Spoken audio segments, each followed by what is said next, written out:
dimanche 10 février 2019. 5e dimanche du temps ordinaire, année C. Première lecture. Me voici, envoie-moi. Isaïe chapitre 6, versets 1 à 2 et 3 à 8. Lecture du livre du prophète Isaïe. L'année de la mort du roi Osias, je vis le Seigneur qui siégeait sur un trône très élevé. Les pans de son manteau remplissaient le temple. Des séraphins se tenaient au-dessus de lui. Ils se criaient l'un à l'autre, « Saint, Saint, Saint le Seigneur de l'univers. Toute la terre est remplie de sa gloire. » Les pivots des portes se mirent à trembler à la voix de celui qui criait, et le temple se remplissait de fumée. Je dis alors, « Malheur à moi, je suis perdu, car je suis un homme aux lèvres impures. J'habite au milieu d'un peuple aux lèvres impures. Et mes yeux ont vu le roi, le Seigneur de l'univers. » L'un des séraphins vola vers moi, tenant un charbon brûlant qu'il avait pris avec des pinces sur l'autel. Il l'approcha de ma bouche et dit, « Ceci a touché tes lèvres, et maintenant ta faute est enlevée, ton péché est pardonné. » J'entendis alors la voix du Seigneur qui disait, « Qui enverrai-je ? Qui sera notre messager ?» Et j'ai répondu, « Me voici, envoie-moi. » Parole du Seigneur.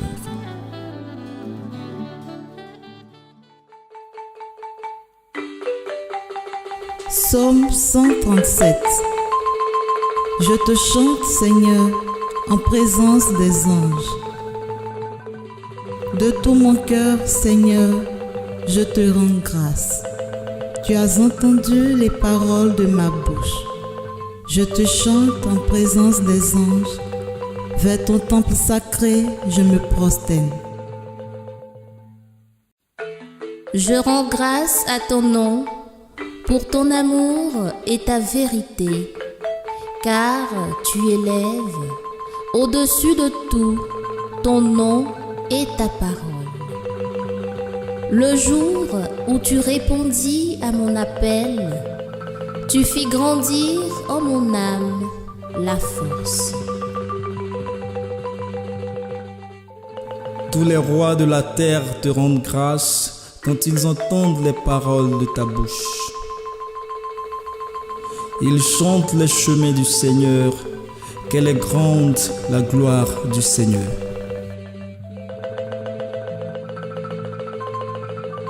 Ta droite me rend vainqueur. Le Seigneur fait tout pour moi. Seigneur, éternel est ton amour. N'arrête pas l'œuvre de tes mains. Deuxième lecture. Voilà ce que nous proclamons. Voilà ce que vous croyez. 1 Corinthiens chapitre 15, versets 1 à 11. Lecture de la première lettre de Saint Paul apôtre aux Corinthiens. Frères, je vous rappelle la bonne nouvelle que je vous ai annoncée. Cet évangile, vous l'avez reçu. C'est en lui que vous tenez bon. C'est par lui que vous serez sauvés si vous le gardez tel que je vous l'ai annoncé. Autrement, c'est pour rien que vous êtes devenus croyants. Avant tout, je vous ai transmis ceci que j'ai moi-même reçu.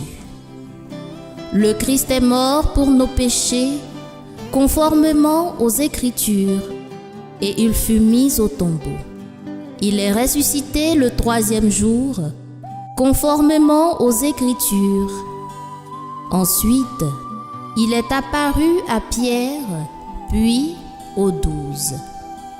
Ensuite, il est apparu à plus de 500 frères à la fois. La plupart sont encore vivants et quelques-uns sont endormis dans la mort. Ensuite, il est apparu à Jacques, puis à tous les apôtres.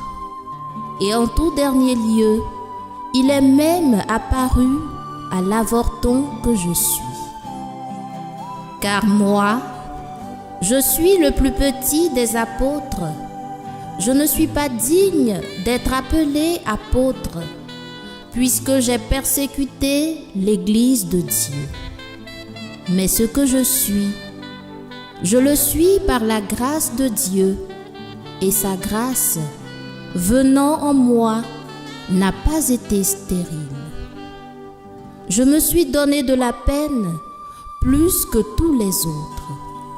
À vrai dire, ce n'est pas moi, c'est la grâce de Dieu avec moi. Bref, qu'il s'agisse de moi ou des autres, voilà ce que nous proclamons, voilà ce que vous croyez. Parole du Seigneur.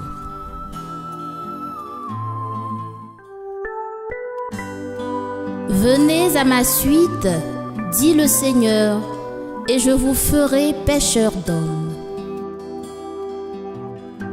Évangile. Laissant tout, ils le suivirent.